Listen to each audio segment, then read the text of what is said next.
At-tujaru yuhsyaruna yaumal qiyamah. Kelak di hari kiamat para pedagang akan dibangkitkan fujaran ila manittaqa wal bara was sadaq. Kelak di hari kiamat para pedagang itu akan dibangkitkan sebagai orang-orang yang berdosa kecuali yang bertakwa, baik dan jujur. Orang yang dagang terus jujur,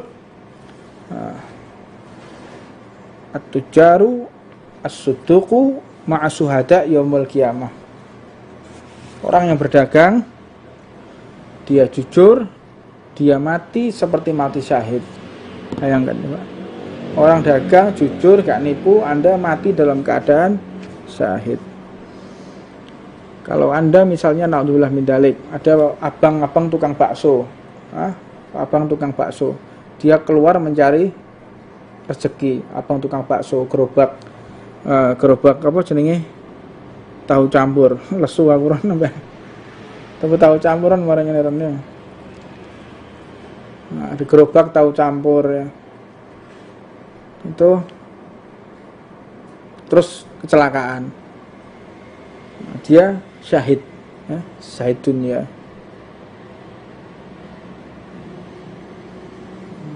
Syahid akhirah. La ilaha illallah.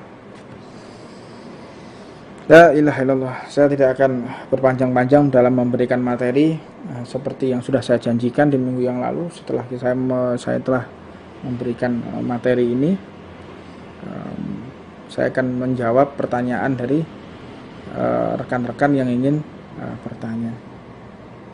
Fadol yang ingin menanyakan sesuatu, saya akan mengawali dengan di YouTube-nya channel Aridwan Tuban.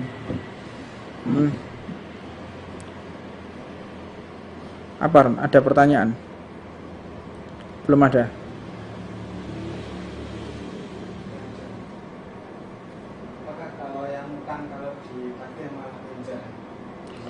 Kalau ada orang utang yang ditagih malah ngelunjak, marah-marah gitu maksudnya.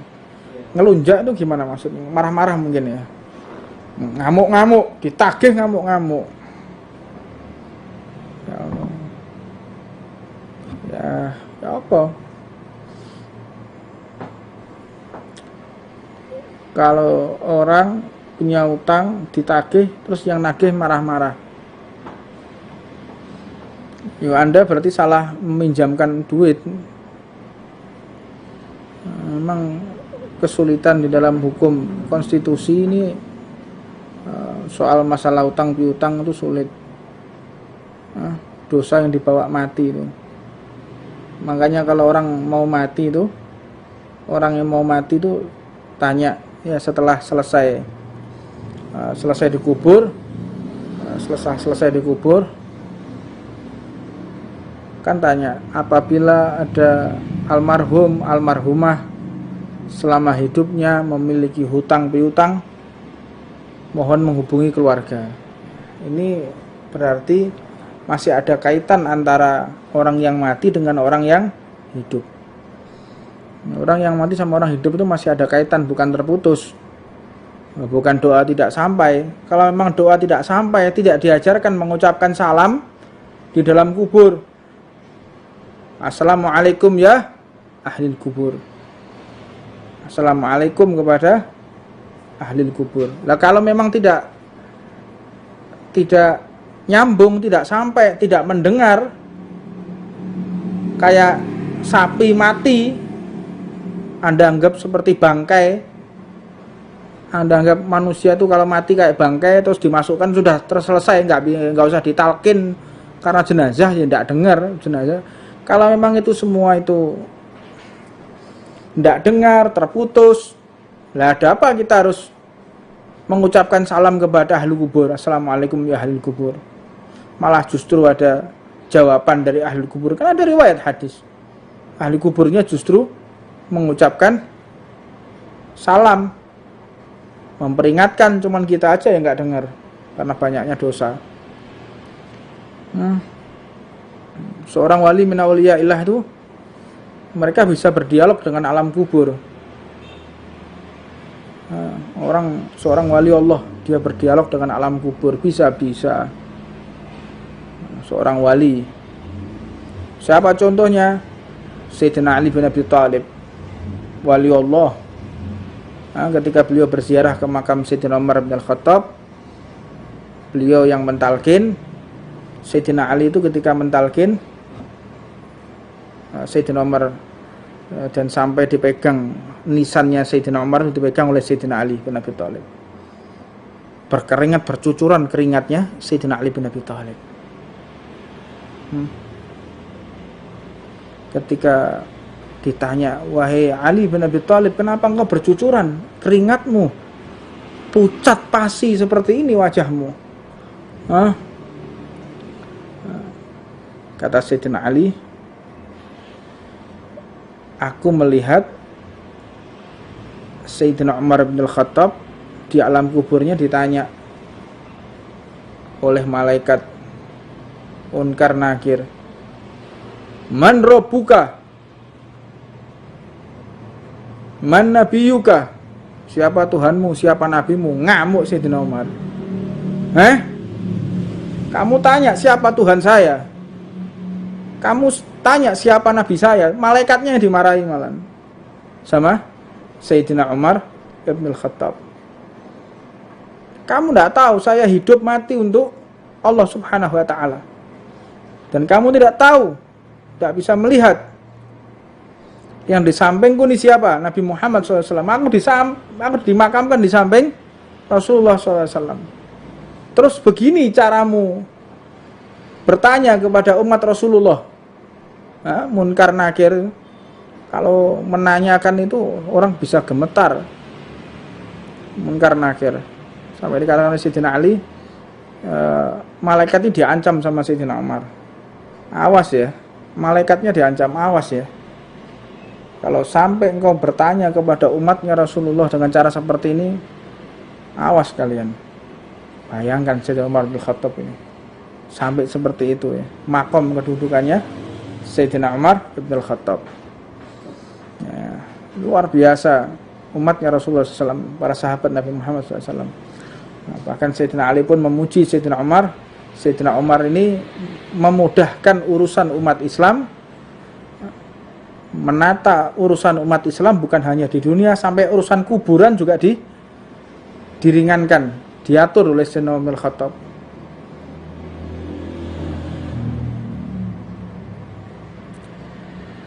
Ya Allah, radhiyallahu ta'ala anhu Sayyidina Umar bin Al-Khattab. InsyaAllah mudah-mudahan kita semua dapat berjumpa dengan Sayyidina Umar bin Al-Khattab. Itu sampai seperti itu, InsyaAllah. Belum lagi nanti ada kisahnya Al-Imam Sibawai. Imam Sibawai itu yang menciptakan Nahwu. Malaikatnya tanya, man rabbuka, man rabbuka, i'rabnya apa? Man rabbuka, takoi i'rab, takoi nahwu ya. Ini hanya orang-orang khas, orang-orang yang istimewa, yang mau percaya dan mau memahami. Tidak semua orang bisa memahami kalimat ini. Saya banyak dinasihati oleh beberapa orang, Beb, kalau cerita jangan yang model begini. Ya, saya ingin cerita yang model begini agar umat ini nggak selalu menjadi awam. Anda agar tidak selamanya Anda menjadi orang awam. Terus Anda mau belajar yang seperti ini dari mana? Kerja tiap hari, tidak mengenal cerita-cerita yang gharib, cerita-cerita yang aneh ini. Dari mana Anda? Ya ini sudah nggak ada zamannya tutup-tutupan. Anda percaya silahkan, nggak percaya juga silahkan. Cuman kalau Al-Fakir, saya sangat percaya bagaimana kedudukan Sayyidina Umar, bagaimana kedudukan para wali-walinya Allah, termasuk Al-Imam Ghazali, pengarang kitab Ihya Ulumuddin, yang dikatakan oleh Rasulullah SAW, ulama ummati kal anbiya Bani Israil. Ulama umatku itu seperti para nabi Bani Israel. Diprotes sama Nabiullah Musa alaihissalatu wassalam, diprotes. Jadi ada satu fi Ra'yatil Manam, di dalam satu kisah, seseorang yang memiliki maqam Siddiqiyatil Kubra, memiliki kedudukan khusus di hadapan Allah Subhanahu wa taala, melihat Rasulullah duduk di tempat yang paling tinggi. Karena makamnya Rasulullah, karena kedudukannya Rasulullah itu yang paling tinggi, duduknya yang paling atas. Samping-sampingnya itu para nabi. Nah, di situ Nabi Allah Musa membantah Rasulullah. Ya Rasulullah, ketika engkau di dunia mengatakan ulama ummati kal anbiya Bani Israel, ulama ummatak kal anbiya Bani Israel, mana?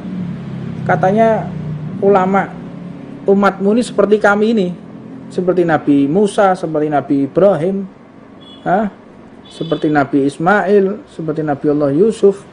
Mana ulama umatmu, mana yang seperti kami? Anak pengen tahu saya, mana sih contohnya?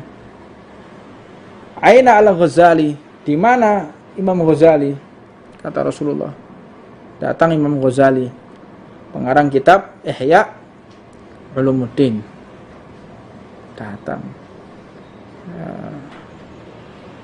Datang beliau untuk menyambut panggilan Nabi Muhammad SAW. Datang ini. Bismillahirrahmanirrahim. Alhamdulillah, wassalatu wassalamu ala Rasulillah Sayyidina Muhammad ibn Abdillah wa ala alihi wa sahbihi wa man tabi'ahu bi ihsanin ila yaumiddin. Subhanaka la ilma lana illa ma 'allamtana innaka antal alimul hakim. Rabbi shrah li sadri wa yassir li amri wahlul 'uqdatam min lisani yafqahu qawli. Assalamualaikum warahmatullahi wabarakatuh. Alhamdulillah, puja dan puji syukur kita haturkan kepada Allah Subhanahu wa taala atas kenikmatan yang Allah berikan, atas segala kebaikan yang Allah berikan. Mudah-mudahan kita semua senantiasa mendapatkan petunjuk, mendapatkan hidayah, mendapatkan bimbingan dari Allah Subhanahu wa taala, sehingga sisa nafas, sisa umur, sisa waktu yang telah Allah berikan kepada kita senantiasa kita dibimbing oleh Allah di tempat-tempat yang Allah ridhoi, di tempat-tempat yang Allah cintai, sehingga Allah tutup usia kita dalam keadaan husnul khatimah. Melanjutkan daripada apa yang telah kita baca dalam kitabnya Nasaih Diniyah Al-Imam Abdullah bin Al-Haddad, beliau di kesempatan ini dalam kitabnya fokus kepada adab seorang pedagang.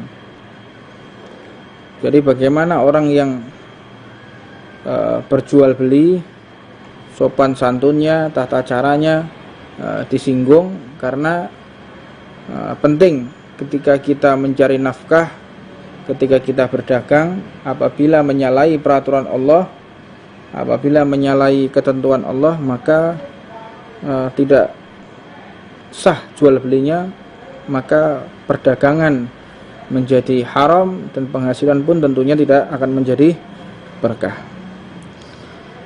Beliau menjelaskan apabila engkau termasuk sebagai pedagang, maka di dalam seluruh transaksimu hendaknya engkau diharuskan menghindari transaksi yang tidak sah.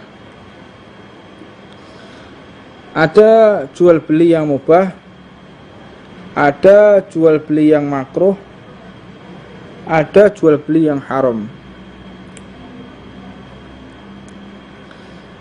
Untuknya kita sebagai umat baginda Nabi Muhammad SAW untuk mempelajari segala sesuatu yang sudah diatur. Karena itu kita yang memiliki iman kepada Allah, memiliki keyakinan kepada Allah, hendaknya mempelajari ini. Bahkan semasa Khalifah Sayyidina Umar bin Al-Khattab radhiyallahu ta'ala anhu, beliau mengatakan orang yang tidak mengerti fikih, yang tidak belajar fikih, yang enggak mau mempelajari hukum syariat, maka tidak diizinkan untuk berdagang di pasar. Untuknya orang yang berdagang di pasar semuanya harus ahli fikih. Ini peraturan daripada Sayyidina Umar bin Al-Khattab. Jadi peraturan-peraturan dulu itu sangat mengikat seseorang. Anda kalau semakin diketati peraturan oleh pemimpin, oleh khalifah, oleh penguasa, oleh presiden, tentunya Anda harus berbahagia. Karena apa? Disitulah bentuk pertanggungjawaban seorang pemimpin, pertanggungjawaban seorang yang memiliki tanggung jawab. Semakin ketat aturannya, semakin disiplin aturannya, maka hidup manusia ini akan semakin mudah. Karena perbedaan kita dengan hewan ini, hewan itu hidup dengan tanpa aturan, sedangkan manusia hidup itu dengan aturan. Itu perbedaan yang secara mendasar. Kalau Anda merasa diri Anda itu manusia, berarti Anda harus tunduk terhadap peraturan. Anda harus benar-benar tunduk kepada hukum syariat, kepada hukum syariat. Maka tentu di sini penting sekali kita memahami hukum Allah Subhanahu wa taala ini agar hidup ini teratur, dan tujuannya agar mempermudah kelangsungan hidup. Jadi bukan peraturan itu ditegakkan untuk mempersulit manusia. Anda salah ya. Justru kalau banyak aturan itu hidup semakin normal. Kalau ketat peraturan tuh hidup itu akan semakin baik. Kalau disiplin dalam menegakkan aturan, itu hidup itu akan semakin tertata. Jadi kalau semakin ditegakkan peraturan tuh semakin hidup ini akan semakin indah, semakin aman, semakin nyaman. Nah, tentunya yang dimaksud di sini adalah peraturan Allah Subhanahu wa taala. Jadi yang tahu psikologi manusia ini adalah Allah. Jadi yang kalau kita ingin tahu bagaimana cara merawat kendaraan yang baik, maka bacalah buku panduan. Anda beli motor, Anda beli barang elektronik. Kalau ingin barang elektronik itu awet, bisa Anda gunakan dengan kurun waktu yang panjang, maka bacalah aturan pakai. Anda beli motor baru, situ ada buku panduan, motornya baru. Servis pertama kali 500 km. Kalau Anda servisnya 5.000 karena beranggapan kalau 500 kayaknya terlalu cepat, nggak bagus. Karena kalau 500 km itu, apalagi motor ini baru, masih tidak ada karatnya, tidak ada permasalahan. Kalau kita belajar otomotif itu kompresinya masih bagus gitu ya. Pikirannya sendiri, kita olah sendiri, padahal peraturannya adalah 500 km, Anda harus segera ke bengkel untuk ngecek. Tapi logika lain untuk melawan si pembuat tadi.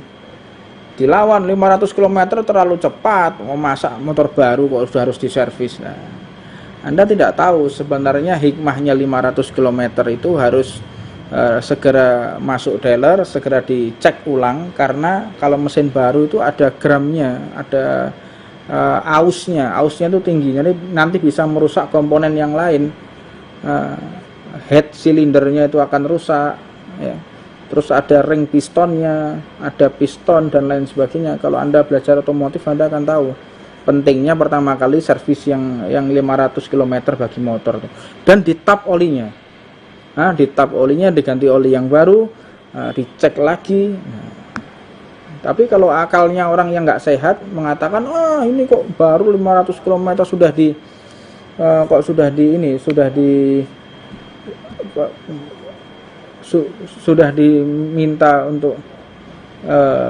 diminta untuk servis dan lain sebagainya. Dan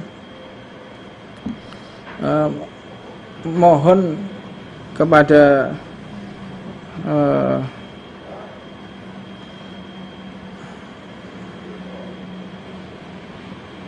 salah.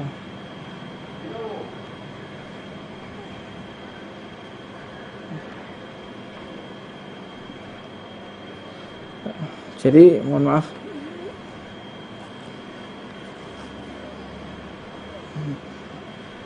Jadi kalau orang menggunakan akalnya sendiri tentu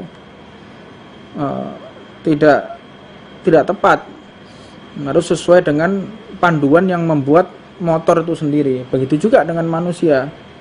Anda kasih logika ya. Manusia itu kalau mau negara ini aman, kalau mau dunia ini aman, tegakkanlah peraturan Allah Subhanahu wa taala. Ada mencuri, potong tangan. Mencuri, potong tangan.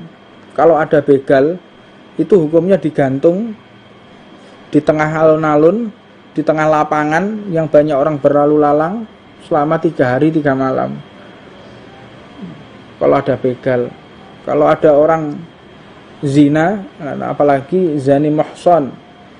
Zina itu ada 2. Zina yang pertama itu zina yang orang belum menikah terus dia zina, hukumnya dicambuk. Tapi kalau zinanya zina muhsan itu orang yang sudah punya istri, orang yang sudah punya suami, kemudian dia selingkuh, maka ini hukumnya dirajam.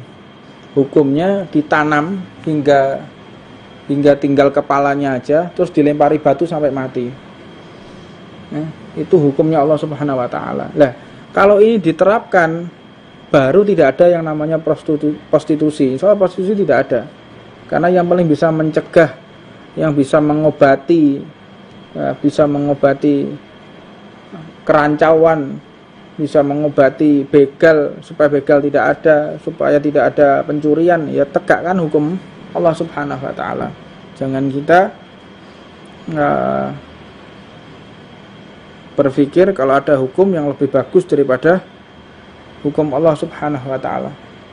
Sampai dikatakan, afa hukmu jahiliyatu yabghun. Apakah engkau ingin menegakkan hukum jahiliyah?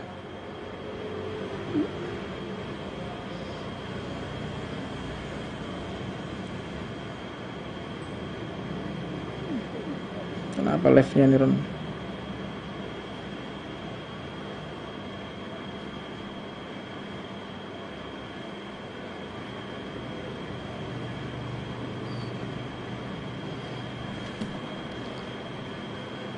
Apakah hukum jahiliyah yang ingin kau kehendaki selain hukum Allah Subhanahu wa taala?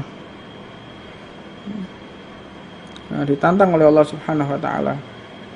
Apakah kalian akan seperti orang jahiliyah yang lebih percaya ketentuan peraturan manusia daripada peraturan Allah Subhanahu wa taala?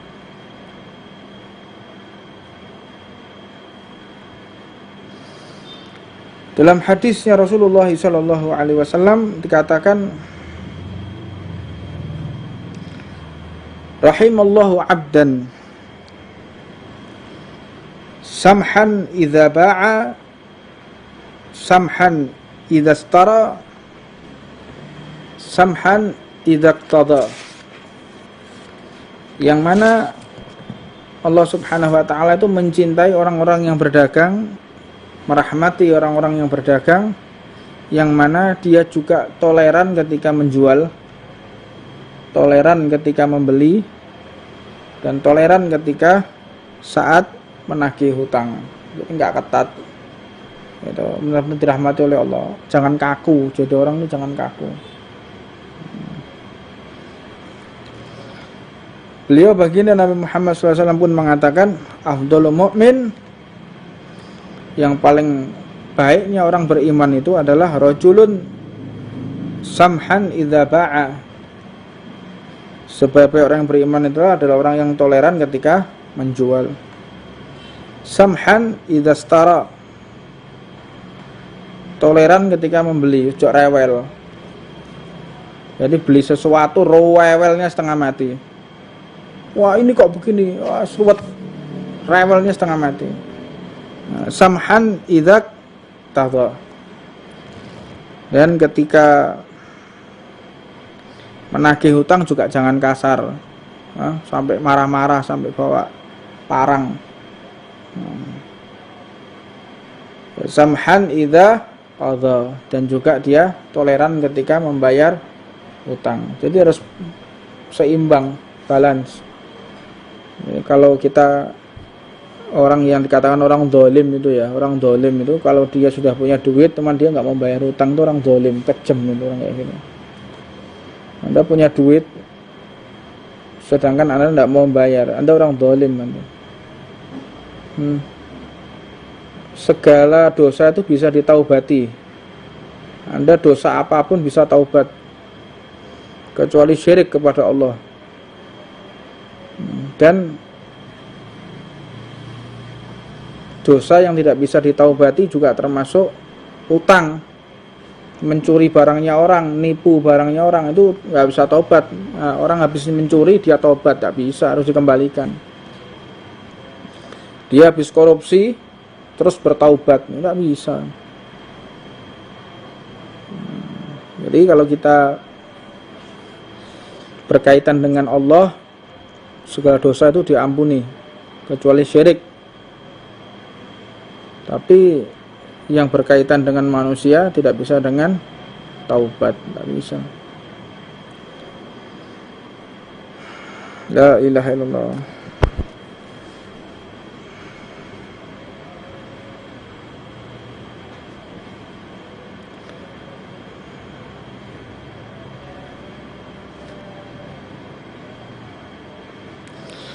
Imam Haddad juga mewanti-wanti ke kita, jangan kita itu jual beli sesuatu dengan cara ijab, janganlah menjual atau membeli kecuali dengan cara ijab qabul. Anda beli apapun, Anda beli handphone, saya beli ya, gitu. Terus si penjualnya mengatakan saya jual, gitu. Jadi ada ijab qabulnya. Karena sistem mu'attah itu tidak sah di dalam jual beli.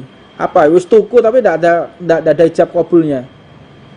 Saya beli ya, saya jual. Itu dosa berkah ya begitu. Saya beli, saya jual. Tapi kalau enggak, sudah wis sulit kita menerapkan ya. Anda di supermarket, Anda di Indomaret, gimana kata pas jual beli gitu, saya beli ya, bingung akhirnya, orangnya yang bingung akhirnya, nggak ngerti fikih soalnya, padahal itu justru yang membuat kita berkah yang kayak begitu. Kan tidak cukup kita cuman jual beli sama-sama ridho, nggak cukup, harus ada ijab qabulnya. Namun ini agama juga tidak ketat, tidak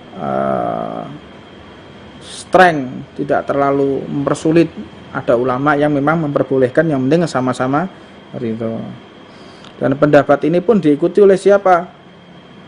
Hujatul Islam Al-Imam Ghazali, dan tercantum dalam kitab Ihya Ulumuddin. Itu ada. Dan dalam kitab Ihya itu insya Allah kita akan bahas setelah selesai ini. Kita akan belajar fikih mulai dari Risalatul Jami'ah yang kita bahas di majelis, kita akan lanjutkan. Itu fikih, ada tasawufnya, ada akhlaknya. Terus kemudian kita akan mencoba untuk naik kitab, dalam kitabnya Safinatun Najah. Nanti kalau kita sudah selesai, kita akan belajar kitab Busrul Kalim. Nanti ada kitabnya Baijuri, Imam Baijuri itu ada. Bulughul Maram, Yaqutun Nafis. Kita belajar kitab-kitab fikih sehingga apa yang kita pelajari nanti menjadi orang yang benar-benar mengerti agama. Orang kalau mati dalam keadaan faqih itu dia akan terhormat ya. Jadi gimana caranya faqih? Anda belajar aja, belajar kitab yang kecil-kecil. Ya, ada satu jamiah, Safinatun Najah. Safinatun Najah itu disarahkan dalam kitabnya Nailur Roja. Nah, ada kitabnya Habib Ahmad Al-Kaf ya. Habib Ahmad Al-Kaf mencarahkan daripada penjelasan Al-Habib Al-Arif Billah Zain bin Ibrahim bin Smith dalam kitabnya Taqriratus Sadidah. Nah, itu kita belajar fikih, bagaimana hukum-hukum fikih, definisi syariat, definisi sholat, definisi hukum-hukum yang ada di dalam kehidupan sehari-hari. Maka kita akan mengerti hukum syariat nanti. Itu akan kita pelajari secara perlahan. Nah, tentu kita akan selingi dengan tasawuf, kita akan selingi dengan sirah agar tidak jenuh. Ya ilaha illallah. Beliau pun mewanti-wanti kepada kita jangan sekali-kali berdusta dalam jual beli. Contohnya bagaimana? Saya beli di tahun Anda jual harga 100.000. Nah, 100.000. Boleh enggak saya tawar 50.000? Wah, kolakane sakmono gak oleh. Kulakannya segitu aja enggak boleh 50.000. Ada kulakannya 40.000. Anda kadzab, Anda dusta. Gimana Pak Anda tawar 50.000? Modalnya aja enggak boleh 50.000. Padahal Anda modalnya cuman 40.000. Azan. Bukan aku. Allahumma shalli wa sallim ala Muhammad. Ada aku enggak?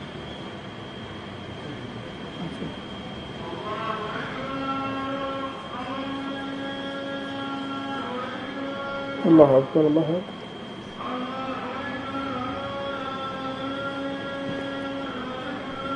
Allahu Akbar, Allahu Akbar.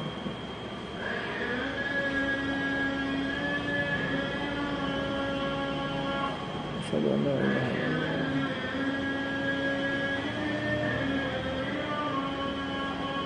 Asyhadu an la ilaha illallah.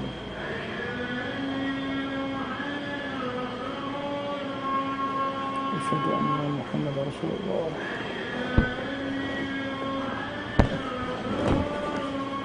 Asyhadu anna Muhammadar Rasulullah.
Insyaallah.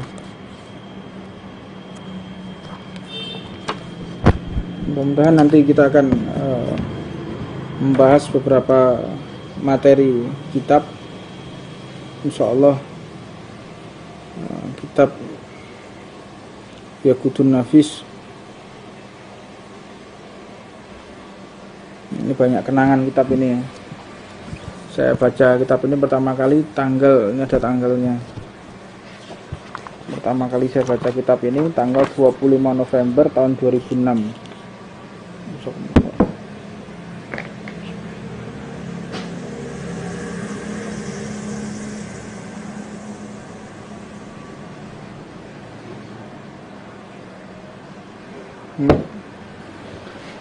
kitab ini Yaqutun Nafis ini Said Ahmad bin Umar Syatiri, tanggal 25 November 2006. Kitabnya Yaqutun Nafis. Insyaallah kita akan pelajari ini lebih terperinci lagi. Kita akan belajar terus lebih kita pun nanti akan belajar kitabnya Takhrirat. Ini banyak kenangan sampai jebol kabeh ya, kitab-kitab dulu di pondok. Ini Takhrirat, ini dari pelajarannya Al-Habib Zain bin Ibrahim bin Zain bin Smith, di ta'lif Al-Habib Hasan bin Ahmad bin Muhammad bin Salim Al-Kaf. Habib Hasan bin Ahmad. Insyaallah ini semua akan manfaat. Kita akan belajar satu persatu, insyaallah. Kalau bisa Anda punya kitab, kita akan baca per kata. Nanti kita belajar mufradat satu per huruf. Kalau di sini kan kita sudah bisa ta'lim. Nanti mungkin kita akan bawa papan tulis, itu lebih memahamkan. Ini mudah-mudahan jadi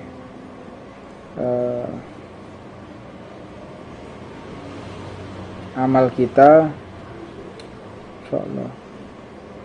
Ini pertama kali baca kitab ini.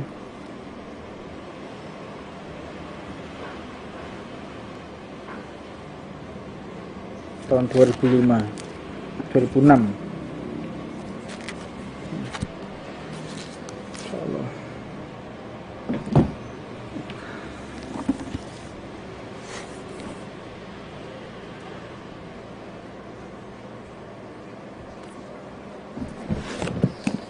Kita belajar fikihnya setelah kita Safinatun Najah, nanti kita belajar Busrul Karim.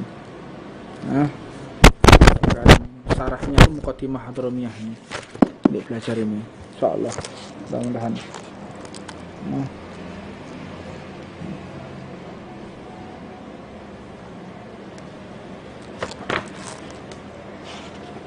Barokahnya saya baca kitab langsung dari tangannya Habib Jamal.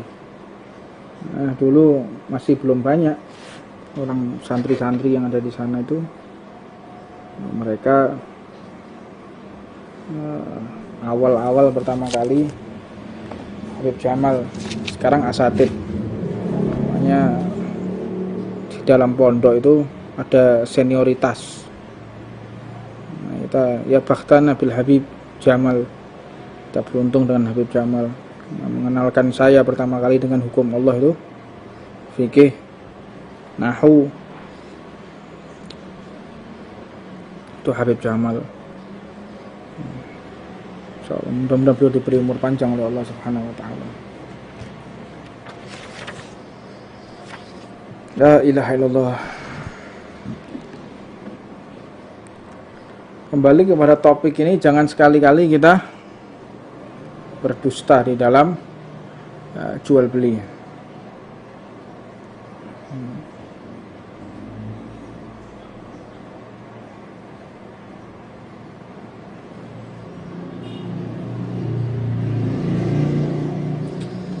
Dan jangan sekali-kali kalau jualan itu bersumpah atas nama Allah. Demi Allah barang saya ini bagus, tidak usah, tidak barokah. Anda jangan sumpah-sumpah ya. Anda kalau tambah sumpah itu tambah membuat dagangan Anda tidak sah. Demi Allah, wallahi ya. Orang kalau sering sumpah itu dia tidak yakin kepada dirinya, makanya dia sumpah. Dan biasanya orang sering-sering sumpah itu orang yang sering bohong.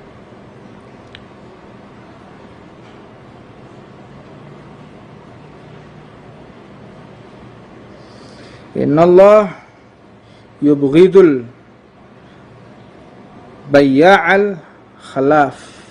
Allah itu membenci orang yang berdagang dengan sumpah. Wah, sumpah demi Allah barang saya ini istimewa. Sumpah demi Allah barang saya barang bagus.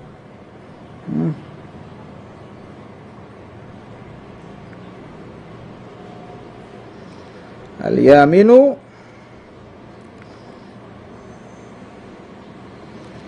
munfiqatun lis-sil'ah.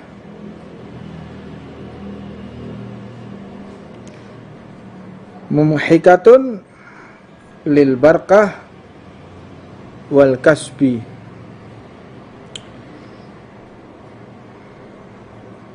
Sumpah yang dapat membuat barang laku, dapat mencabut keberkahan di dalam pekerjaan. Anda kalau pengen dagangan Anda cepat laku, berkah, lancar, yang pertama Anda jangan suka memuji-muji barang dagangan Anda. Gak ono barang kayak ngonku iki gak ono. Kecuali untuk meyakinkan kondisi. Kayak misalnya Anda menjual barang yang biasanya, katakanlah gini, motor trail. Nah, motor trail itu kegunaannya kan kasar. Untuk berlumpur, untuk naik tanjakan, untuk jatuh-jatuh kan gitu. Nah, tapi kita memberikan keterangan kepada orang yang beli, ini motor ini masih bagus karena belum pernah digunakan untuk di jalan yang terjal, nggak pernah digunakan untuk jatuh-jatuh, nggak pernah juga digunakan untuk ngelumpur, tempat bermain lumpur. Nah, ini nggak termasuk yang seperti itu. Atau orang mengatakan, memberikan penjelasan, barang ini insya Allah bagus, nggak pernah digunakan sampai keluar kota, nggak sampai perjalanan jauh, nggak sering digunakan tempat-tempat yang jauh, apalagi sampai mesinnya panas, sampai overheat, insya Allah nggak pernah. Itu untuk meyakinkan pembeli. Tapi barang saya ini sudah tidak ada barang seperti kayak punya saya, nggak ada, beda dengan barangnya orang lain. Nah itu yang nggak boleh. Tapi kalau Anda meyakinkan insya Allah barang ini bagus, nggak pernah digunakan yang seperti ini dan seperti itu, untuk meyakinkan dan memuaskan pembeli boleh. Tapi kalau sampai memuji yang sifatnya berlebihan, itu tidak diizinkan. At-tujaru yuhsyaruna yaumal qiyamah. Kelak di hari kiamat para pedagang akan dibangkitkan fujaran ila manittaqa wal bara was sadaq. Kelak di hari kiamat para pedagang itu akan dibangkitkan sebagai orang-orang yang berdosa kecuali yang bertakwa, baik dan jujur. Orang yang dagang terus jujur, at-tujaru as-suduqu ma'asuhada yaumul qiyamah. Orang yang berdagang dia jujur, dia mati seperti mati syahid. Bayangkan ya Pak. Orang dagang jujur, gak nipu, Anda mati dalam keadaan syahid. Kalau Anda misalnya naudzubillah min dzalik, ada abang-abang tukang bakso, abang tukang bakso, dia keluar mencari rezeki, abang tukang bakso, gerobak apa jenenge, tahu campur, lesu aku ora nambah. Tapi tahu campuran marane rene. Nah, di gerobak tahu campur ya. Itu terus kecelakaan, dia syahid, syahid dunia.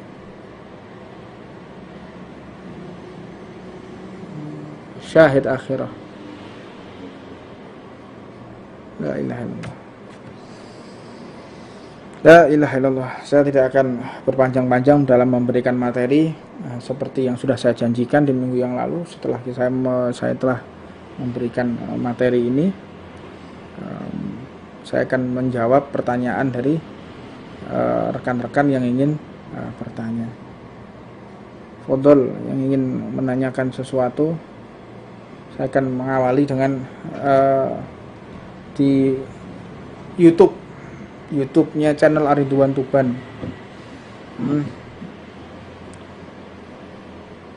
Apa Ron? Ada pertanyaan? Belum ada.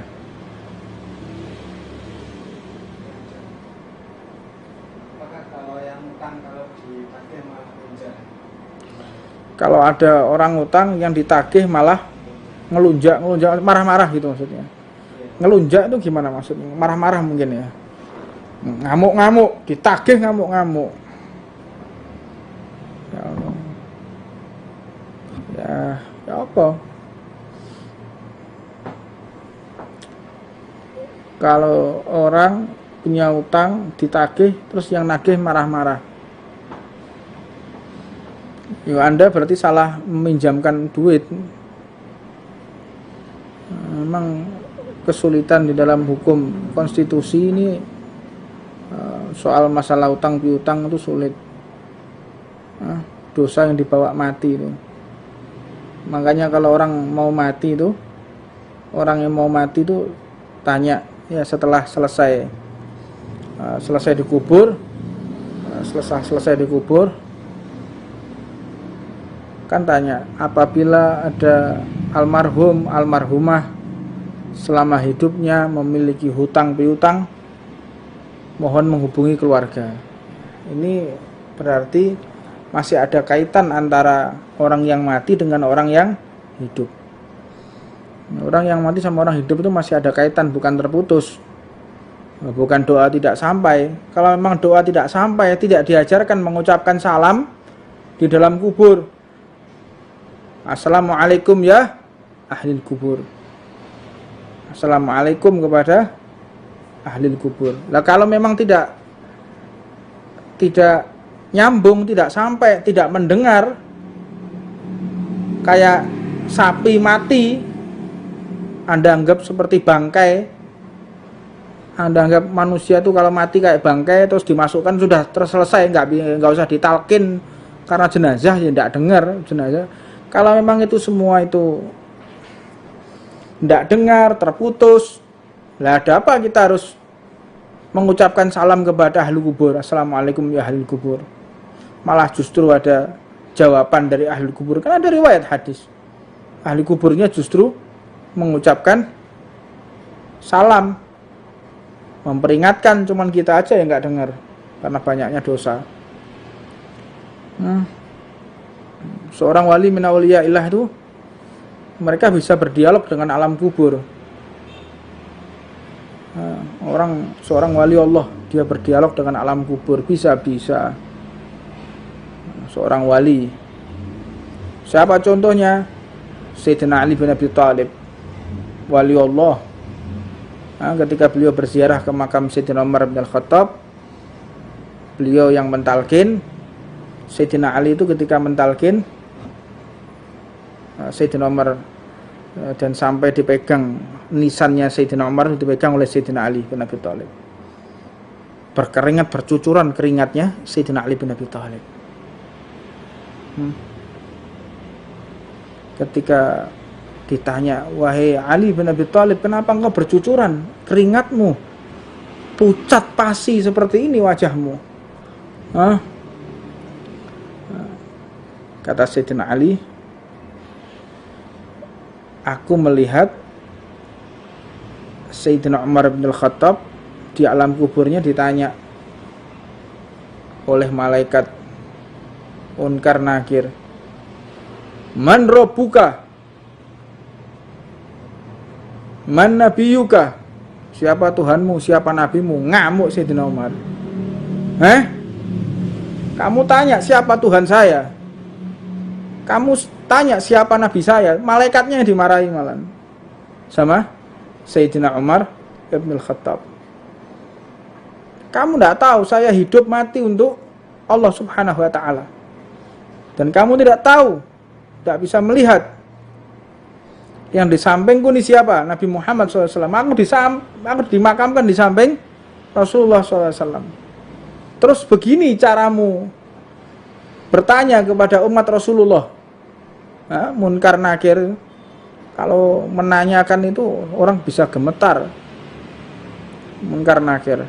Sampai dikatakan oleh Sayyidina Ali, malaikat ini diancam sama Sayyidina Umar. Awas ya, malaikatnya diancam, awas ya. Kalau sampai engkau bertanya kepada umatnya Rasulullah dengan cara seperti ini, awas kalian.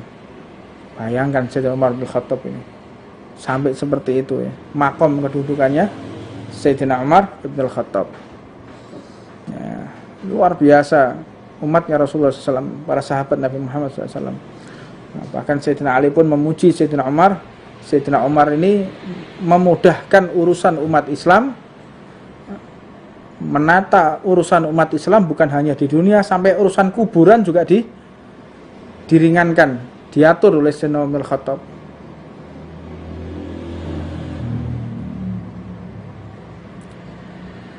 Ya Allah, radhiyallahu ta'ala anhu Sayyidina Umar bin Khattab. Insyaallah mudah-mudahan kita semua dapat berjumpa dengan Sayyidina Umar bin Khattab. Itu sampai seperti itu. Insyaallah. Belum lagi nanti ada kisahnya Al-Imam Sibawai. Imam Sibawai itu yang menciptakan nahwu. Malaikatnya tanya, "Man rabbuka?" Man rabbuka. I'rabnya apa? Man rabbuka. Takoi i'rab, takoi nahwu ya. Ini hanya orang-orang khas, orang-orang yang istimewa, yang mau percaya dan mau memahami. Tidak semua orang bisa memahami kalimat ini. Saya banyak dinasihati oleh beberapa orang, "Beb, kalau cerita jangan yang model begini." Ya, saya ingin cerita yang model begini agar umat ini nggak selalu menjadi awam. Anda agar tidak selamanya Anda menjadi orang awam. Terus Anda mau belajar yang seperti ini dari mana? Kerja tiap hari, tidak mengenal cerita-cerita yang gharib, cerita-cerita yang aneh ini dari mana Anda? Ya ini sudah nggak ada zamannya tutup-tutupan. Anda percaya silahkan, nggak percaya juga silahkan. Cuman kalau Al-Fakir, saya sangat percaya bagaimana kedudukan Sayyidina Umar, bagaimana kedudukan para wali-walinya Allah, termasuk Al-Imam Ghazali, pengarang kitab Ihya Ulumuddin, yang dikatakan oleh Rasulullah SAW, ulama ummati kal anbiya Bani Israil. Ulama umatku itu seperti para nabi Bani Israil. Diprotes sama Nabiullah Musa alaihissalatu wassalam, diprotes. Jadi ada satu fi Ra'yatil Manam, di dalam satu kisah, seseorang yang memiliki maqam Siddiqiyatil Kubra, memiliki kedudukan khusus di hadapan Allah Subhanahu wa taala, melihat Rasulullah duduk di tempat yang paling tinggi. Karena makamnya Rasulullah, karena kedudukannya Rasulullah itu yang paling tinggi, duduknya yang paling atas. Samping-sampingnya itu para nabi. Nah, di situ Nabi Allah Musa membantah Rasulullah. Ya Rasulullah, ketika engkau di dunia mengatakan ulama ummati kal anbiya Bani Israil, ulama ummatak kal anbiya Bani Israil, mana? Katanya ulama umatmu ini seperti kami ini, seperti Nabi Musa, seperti Nabi Ibrahim, seperti Nabi Ismail, seperti Nabi Allah Yusuf. Mana ulama umatmu, mana yang seperti kami? Anak pengen tahu saya. Mana sih contohnya? Aina al-Ghazali? Di mana Imam Ghazali? Kata Rasulullah. Datang Imam Ghazali, pengarang kitab Ihya Ulumuddin.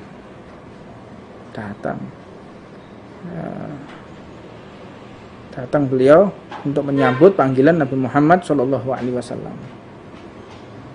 Datang ini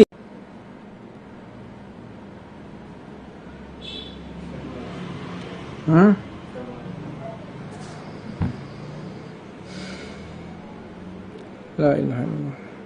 Sudah sampai di mana tadi? Al-Imam Ghazali ditanya oleh Nabi Allah Musa,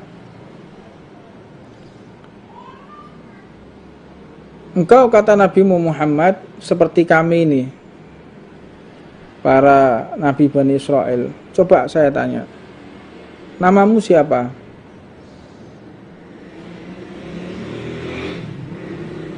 Ana Muhammad bin Muhammad bin Muhammad Al-Ghazali. Saya tanya namamu, malah justru engkau sebutkan namamu, nama ayahmu dan nama kakekmu.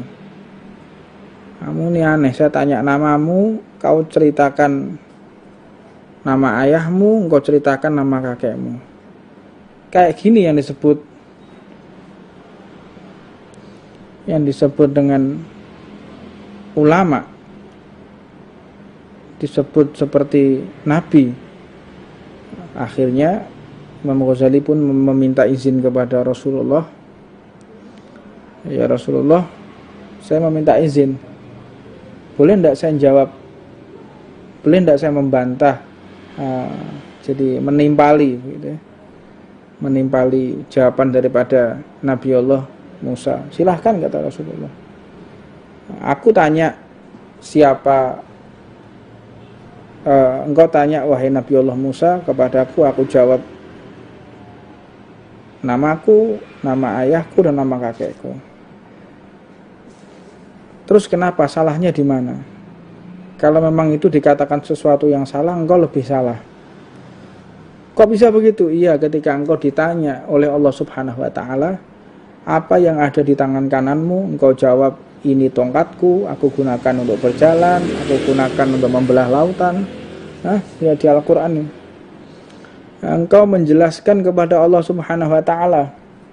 Padahal Allah cuma tanya, yang di tangan kananmu itu apa? Tapi engkau jawabnya, ini tongkatku, aku gunakan ini, gunakan ini, gunakan ini. Engkau menjelaskan kepada zat yang menciptakanmu, yang mengerti gaib, yang maha segala-galanya. Terperangah Nabi Allah Musa dengan jawaban Imam Ghazali dan mengatakan, sodaqta ya Rasulullah, bahwa ulama umatak kal anbiya Bani Israel. Ulama umatmu itu seperti para nabi Bani Israel. Jadi kalau Anda ingin bertemu dengan para nabi, Anda ingin bertemu dengan para nabi, temuilah para ulama, para habaib, para kiai, para pewaris Rasulullah, mereka yang mengerti ilmunya Nabi Muhammad. Mereka adalah para nabi-nabi di zaman ini. Antara nabi dengan kiai itu enggak ada beda. Bedanya cuman kalau nabi bertemu dengan malaikat Jibril, tapi kalau kiai tidak, meneruskan apa yang sudah disampaikan oleh malaikat Jibril. Sama para habaib, para dai, para ulama, mereka itu seperti para nabi. Kita sudah nggak bisa berjumpa dengan Rasulullah. Jumpailah para habaib, jumpailah para ulama, para kiai. Kita seperti berjumpa dengan Rasulullah SAW. Kita kangen, rindu kepada Rasulullah. Kita ingin bersalaman dengan Rasulullah, maka salamanlah kalian dengan orang alim. Nah, terlebih lagi orang alimnya adalah yang memiliki darah daging Nabi Muhammad, yang memiliki sanad ilmu sampai ke Rasulullah, darahnya pun menyambung kepada Rasulullah. Anda seperti bertemu dengan Rasulullah SAW. Anda ketemu dengan para kiai itu sama seperti ketemu Rasulullah. Anda sama, mereka pewarisnya Rasulullah SAW. Tugasnya sama, tugasnya kiai dengan Rasulullah sama, menyampaikan ajaran Allah, menyampaikan wahyu Allah. Cuman bedanya kalau para kiai itu tidak bertemu dengan malaikat Jibril, tapi kalau Rasulullah bertemu dengan malaikat Jibril yang meneruskan ajaran Allah, yang meneruskan ajaran Rasulullah. Maka kita bisa mengerti fikih dari mana kalau bukan dari para kiai, para habaib, para ulama. Kita bisa mengenal Nabi Muhammad, bisa mengenal Allah, bisa mengenal halal haram dari mana? Dari Rasulullah? Enggak kan? Dari siapa? Dari para ulama, dari para dai, dari para habaib yang mengenalkan kita kepada Allah, yang mengenalkan kita kepada Rasulullah. Sampai dikatakan man ra'a aliman fa ka'annama ra'ani. Barang siapa melihat wajahnya orang alim, sama seperti dia melihatku, kata Rasulullah.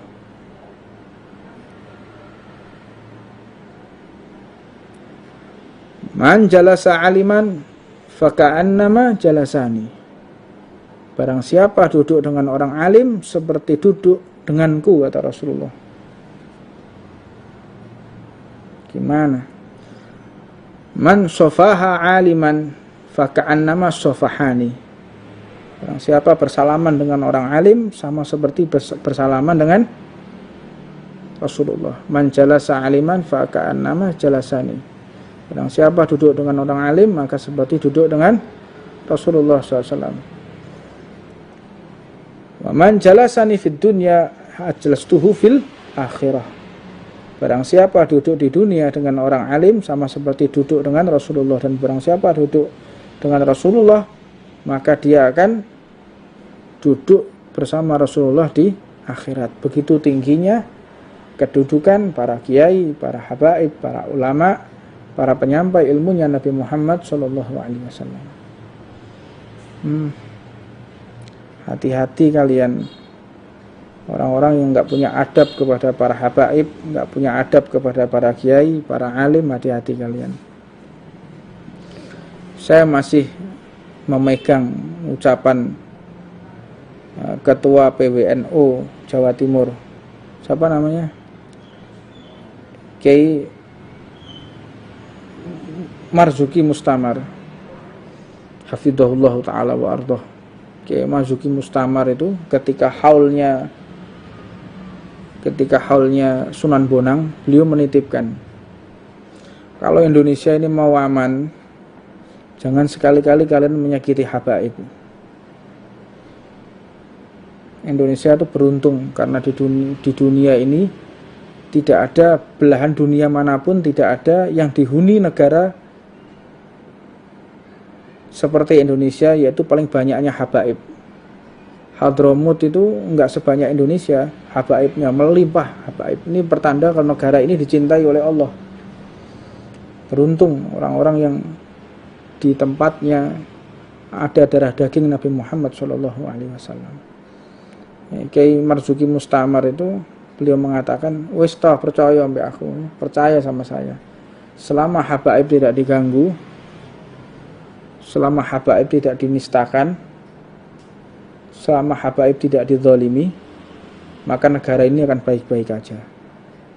Tapi kalau sudah ada habaib dizalimi, habaib dinistakan, maka lihatlah nanti azab Allah yang akan diturunkan. Oke, Marzuki Mustamar pada saat haulnya Mbah Sunan Bonang, masih ada itu rekamannya.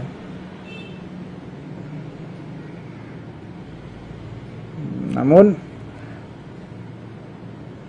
habaib sendiri juga harus tahu diri.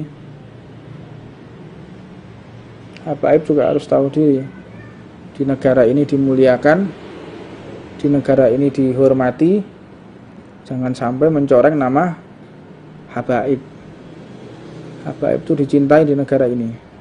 Harus tahu diri juga. Jadi orang itu yang kalau dimuliakan, orang itu kalau punya jabatan, kalau punya kedudukan juga harus tahu diri. Orang kalau biasa itu dia boleh selengean. Boleh selengean apa? Bahasa Indonesianya apa? Boleh ngawur. Boleh seenaknya sendiri. Tapi kalau sudah punya jabatan, punya kedudukan, harus mawas diri, berucap yang baik, berlaku yang baik, tidak berkata kasar, menenteramkan, maka kalian akan semakin dicintai oleh Allah Subhanahu wa Ta'ala. Bagaimana dulu kakek-kakek kita, ya, disitulah kita berada. Habib Umar bin Hafid itu mewasiatkan kepada kita, kalau berdakwah itu tidak menakut-nakuti orang, kalau berdakwah itu tidak mengancam orang, tidak membuat kegaduhan. Habaib, ciri khasnya habaib itu dia tidak membuat kegaduhan, dia tidak membuat perpecahan, dia tidak membuat tidak menakut-nakuti, tidak memaki-maki. Itu ciri khas daripada dzurriyyah Nabi Muhammad, ciri khas daripada para habaib. Begitu. Ada orang ceramah kok sampai berkata yang tidak baik, itu bukan mencerminkan dzurriyyah Nabi Muhammad Shallallahu Alaihi Wasallam. Tegas boleh, keras boleh, tapi tidak dengan berkata kotor, tidak dengan mencaci maki. Gitu.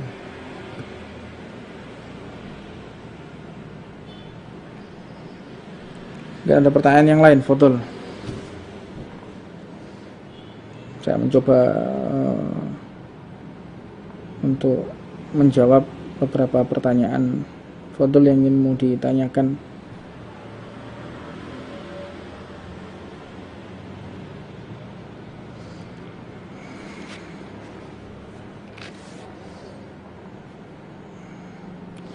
Bib, kasih nasihat buat kaum pelajar Indonesia di masa pandemi ini, apa yang harus kita untuk mengisi waktu luang. Yang pertama, para pelajar sudah tidak ada aktivitas, gunakan waktu Anda sebaik mungkin untuk mengabdi kepada orang tua, membantu orang tua semaksimal mungkin sambil mengisi waktu luang. Kalau sudah yang lainnya lagi, ya tentu belajar. Yang lainnya lagi,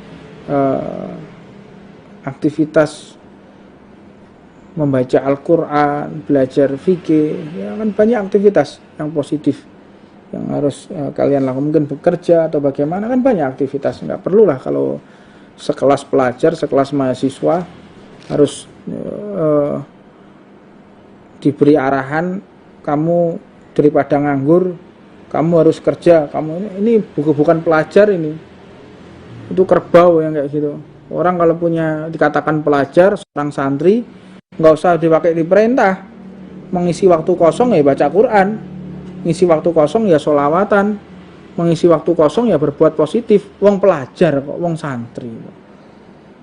Santri kan gitu, mengisi kehidupannya dengan baik, begitu. Insyaallah. Mau tanya, kalau sikap mubalek terhadap pemerintah yang dolim gimana, Bib? Lah ya, yang dolim itu siapa? Pemerintah siapa? Yang dolim itu siapa? Anda, ini banyak lagi populer kata-kata dolim. Yang dolim itu siapa? Dolim. Yang Anda maksud itu siapa? Terang-terangan gitu loh. Yang dolim itu siapa? Terus kedolimannya apa gitu loh. Kalau tanya itu yang jelas terhadap pemerintah yang dolim. Bagaimana mubalek kepada pemerintah yang dolim? Pertanyaan apa ini? Ini menunjukkan kedangkalan Anda ini. Orang itu harus punya sajaah, harus punya keberanian. Siapa yang dolim? Apa kedolimannya? Gitu loh. Jadi kita akan jawab secara terbuka dan terang-terangan juga. Gitu. Ada pertanyaan yang lain, Ron?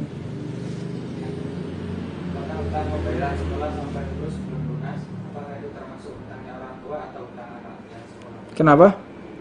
Utang pembayaran sekolah sampai lulus belum lunas. Apakah itu termasuk utang orang tua atau utang anak yang sekolah? Utang anak atau utang orang tua? Terhadap sekolah itu utangnya anak atau utangnya orang tua? Itu akan coba saya diskusikan ya. Ini pertanyaan yang bagus itu. Saya tidak berani menjawab secara serampangan. Jadi anaknya itu tentunya sampai lulus, si anak ini tentunya dalam keadaan sudah balik kan begitu. Sedangkan dia sekolah tentu perintah dari orang tuanya. Nah, sedangkan perintah ini tentunya kan harus tentu dengan pertanggungjawaban orang yang merintah orang tuanya. Nanti saya akan diskusikan. Catat itu pertanyaannya, insya Allah saya akan jawab di kesempatan yang akan datang. Insyaallah.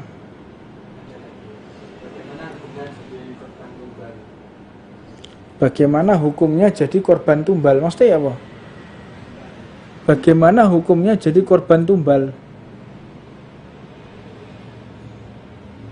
Bagaimana hukumnya jadikan tumbal gimana? Tumbal gimana maksudnya? Orang aduh cuma ngomong goib wis ngomong sing terang ngomong sing wong akal waras ae lho.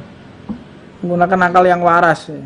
Enggak cuman sehat, yang waras. Kalau sehat yang enggak waras gimana terus? Sehat tok, sehat itu sehat. Akalnya sehat, tapi yang waras. Nah, beda, akal sehat sama akal waras itu beda.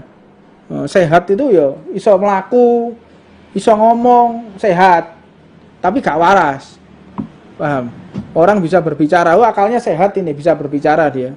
Tapi kalau berbicaranya ngelantur, berarti kudu diperbaiki sehingga akalnya menjadi waras. Jangan cuma akal sehat, akalnya juga harus waras ya. Selalu akal sehat. Ya, menggunakan akal sehat gak cukup sehat, harus waras. Gitu.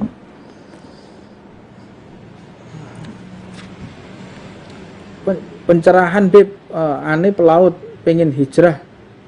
Salam dari laut ikut nyimak, Masya Allah. Ya mudah-mudahan hijrah dari tempat yang baik menjadi lebih baik, tempat yang tidak baik menjadi tempat yang baik. Ini ada yang tanya, melihat seperti itu apa pemerintah diam dolim terhadap rakyat? Melihat seperti itu apa? Mesti ya. Melihat seperti itu apa pemerintah diam dolim terhadap rakyatnya?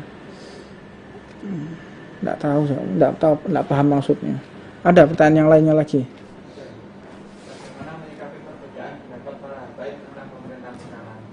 Bagaimana menyikapi perbedaan para habaib dengan pemerintahan yang sekarang? Perbedaan para habaib dalam pemerintahan sekarang.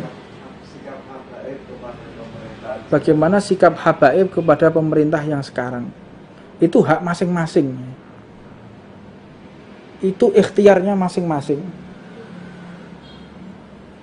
Bukan menyikapi, makanya orang itu dakwah ya. Dakwah itu mencari sesuatu yang bukan cocok dengan hawa nafsunya, tapi yang bisa membimbing dia. Habaib berbeda pendapat, para kiai berbeda pendapat, para sahabat berbeda pendapat, itu sudah sejak dulu. Yang tidak ada di zaman dulu itu santri melok-melok ngurusi, itu yang tidak ada. Jadi habaib berbeda pendapat terhadap pemerintah itu sudah sejak dari dulu. Para ulama berbeda pendapat dengan pemikiran fikihnya itu sejak dulu. Yang tidak ada netizen melok-melok. Nah, ini sing tidak ada ini. YouTuber melok-melok itu yang tidak ada. Jadi mulai zamannya sahabat mereka berbeda ikhtilaf baina sahabah. Perbedaan di antara sahabat itu sejak dari dulu. Ya. Perbedaan antar tabi'in, perbedaan antar madhab, para imam madhab, Imam Malik, Imam Syafi'i, Imam Abu Hanifah, itu sejak dulu itu ada. Bahkan Rasulullah SAW mengatakan, ikhtilaf ummati rahmatun. Perbedaan di antara umatku ini adalah rahmat dari Allah Subhanahu wa Ta'ala. Sudah sejak dari dulu. Habaib berbeda pendapat, berbeda pandangan sejak dari dulu. Yang tidak ada itu netizen, yang tidak ada. Santri itu yang tidak ada. Berbeda pendapat itu tidak ada. Jadi apa yang saya ucapkan ini sesuai yang ada di dalam kitab, bukan pendapat saya pribadi. Anda kaji lagi dalam kitabnya Taujihun Nabi.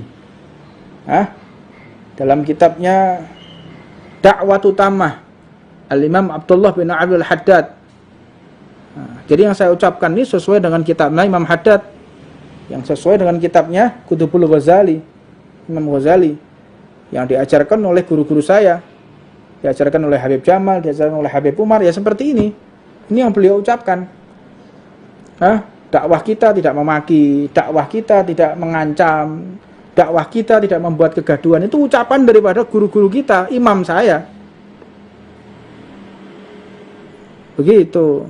Nah, kalau Anda tidak tahu, saya kenalkan. Tugas saya di sini mengenalkan Anda, itu loh guru saya Habib Umar. bukan untuk mengikuti saya, tapi mengikuti Habib Umar. Habib Umar mengikuti siapa? Mengikuti gurunya. Gurunya mengikuti gurunya sampai kepada Rasulullah Shallallahu Alaihi Wasallam. Jadi tugas saya di sini adalah mengenalkan segenap umat kepada guru saya Habib Umar. Merujuklah kalian kepada Habib Umar bin Hafid.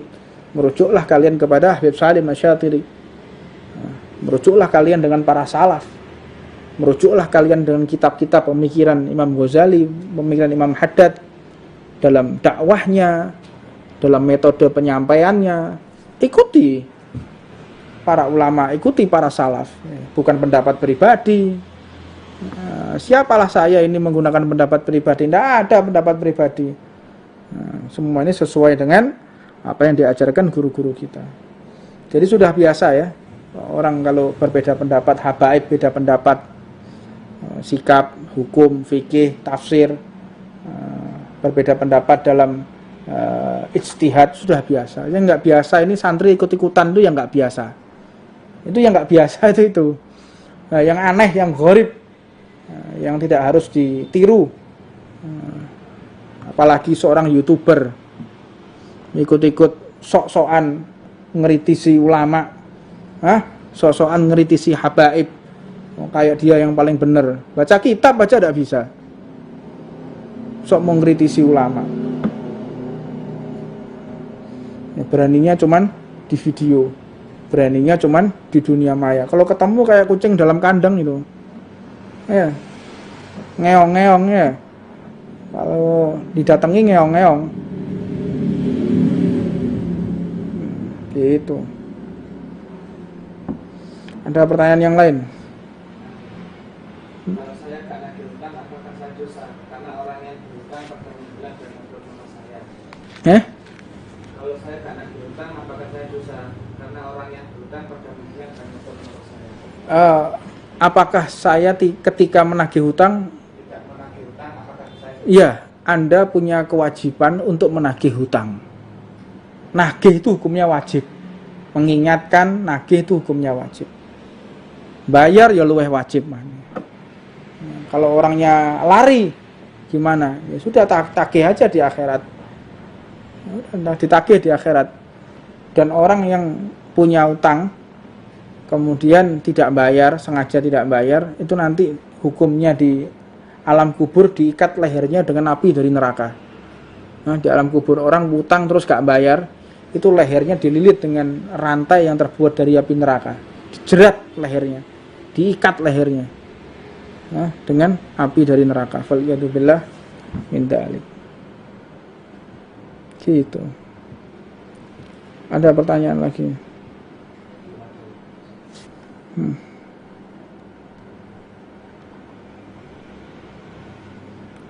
Assalamualaikum, Bu, mau tanya bedanya bunga dan riba. Podo ae, bunga sama riba is podo. Bunga sama riba. Beda Beb, riba sama bunga bank. Podo drun. Ngawur wae. Sama aja bunga sama riba. Nah, tapi hati-hati, kadang-kadang kita tidak detail. Kadang ada orang datang ke saya, Sin, saya pinjam duit 1 juta. Oh ya wis, oke, saya pinjami uang 1 juta. Tapi nanti kalau keluar rumah tolong tutup pintu. Nah, tapi kalau keluar rumah tutup pintu itu juga dikatakan riba, berupa energi. Itu termasuk riba. Tutup, enggak apa-apa, tahu tangi, tapi tolong nanti kalau keluar dari rumah saya pagar itu tutup. Ya, tapi kalau pagar itu tutup termasuk daripada riba. Begitu. Masya Allah.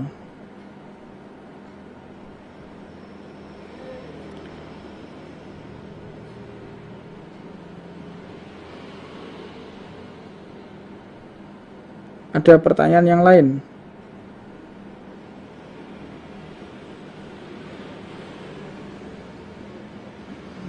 Bunga ringan sama besar termasuk riba nggak? Podo wae, bunga kecil. Kalau bunga iki piye tah yo. Jenenge bunga ya bunga, mau kecil mau besar tetap aja riba. Riba kecil sama riba besar. Minumlah jangan meminum sesuatu yang memabukkan. Saya tidak mabuk, Bib. Kalau minum bir 1 botol saya tidak mabuk. Berarti ya tidak apa-apa. Ini bahlul di sini.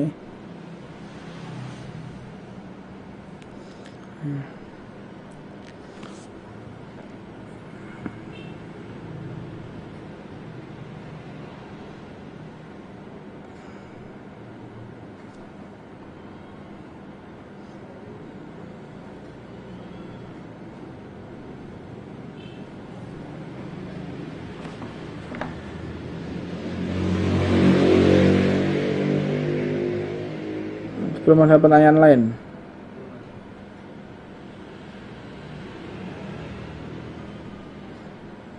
Satu Isnin. Tanggal berapa? 5 Juli ya? 5 Juli ya?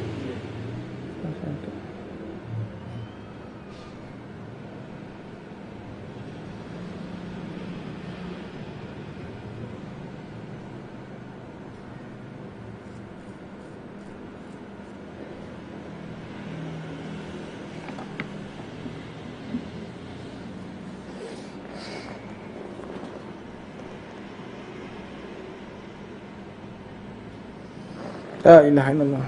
Gantian yang mati habis Instagramnya terus YouTube-nya di. Tadi ada yang tanya tadi. Bedanya itu toh. Ini perlu dijawab gak karuan nih. Bedanya saya cinta kepadamu sama saya sayang kepadamu, bedanya apa, Beb? Jadi piye apa iki wong gak waras sih saya. La ilaha illallah. La ilaha. Bagaimana hukumnya pinjam bank syariah? Boleh jika sesuai syariah. Bank syariah itu tentunya dengan sesuai syariat. Berarti dia telah menegakkan syariat, bank syariat Indonesia, BSI. Bagaimana hukumnya? Ya, Anda lebih afdol di bank syariat daripada ada di bank konvensional. Nanti kan ada penerapan hukumnya. Tapi di bank syariah sendiri itu ada beberapa yang melanggar syariat tentunya. Ada yang melanggar syariat. Ya khair, itu yang bisa saya sampaikan di kesempatan yang mulia ini. Apabila ada salah kata, ada sesuatu yang tidak berkenan di hati antum, saya mohon maaf sebesar-besarnya, dan mudah-mudahan ini bisa menjadi pembelajaran khusus bagi saya, bagi segenap santri, untuk lebih lagi berdakwah dengan ikhlas, dengan tanpa tendensi. Allah angkat penyakit hati, Allah angkat derajat kita, Allah bersihkan hati, Allah bersihkan zahir batin kita, dengan tujuan dicintai oleh Allah, dengan tujuan diridhai oleh Allah, dicintai oleh Rasulullah, dan diridhai oleh Rasulullah SAW dan segenap para sahabat Nabi Muhammad sallallahu alaihi wa ala alihi wasallam. Rabbana atina fid dunya hasanah wa fil akhirati hasanah wa qina adzabannar wa 'ala man masyayikhuna wa ila hadratin Nabi Muhammad sallallahu alaihi wasallam. Al-Fatihah.